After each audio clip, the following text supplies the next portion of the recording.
All right, so I'm working on a 2011 Honda Accord. Just thought I'd show you this.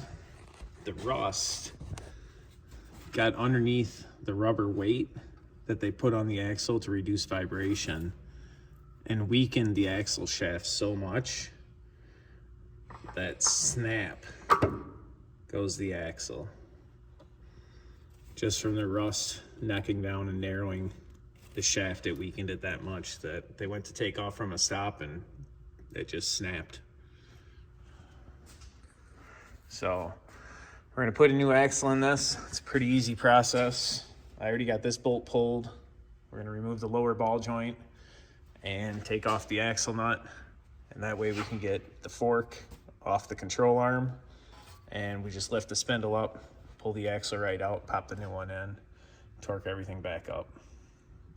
Just thought I'd show you that how bad the rust just destroyed the axle. All right, so you can see here I got the nut removed and the ball joint popped. I got my axle nut removed and I got the fork bolt out. I'm gonna lift this up and I'm gonna pull this to there so that way I can get my axle through. And just, this one's pretty easy. Well, it's gonna get stuck. All right, I'm gonna need two hands to do it, but it comes out basically this way and I'll show you put back in. All right, so I got it popped out of there. And to get the inside off, you just gotta hit it from behind.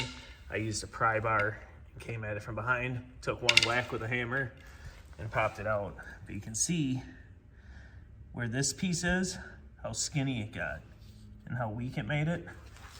And what that actually is from is, let me see if I can get in here. On this axle, you can see this rubber piece right here. And it's actually a vibration dampener that gets locked on. And rust gets behind the rubber and does this to the axle. The new axle doesn't even have it on there, but that's what actually caused the failure, was that the axle was weakened by the vibration dampener that obviously fell off when the axle finally broke. So the other side might break, but as of right now, it's fine. We'll get this put back together. All right, so we have the axle installed and we're back on the ground.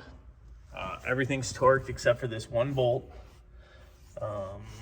Get back in here where you can see my sockets at right here. And the reason you have to have the wheel on the ground is because that fork, you want it torqued at ride height. So once you get the car back on the ground, get yourself your torque wrench and some extensions and torque it right there. So that way the rubber bushing inside the control arm isn't twisted if you tighten it with the wheel off the ground. So that's the proper way to do that. Wheel's torqued, axle's torqued, everything's good to go. We'll take this for a test drive and it should be a finished car.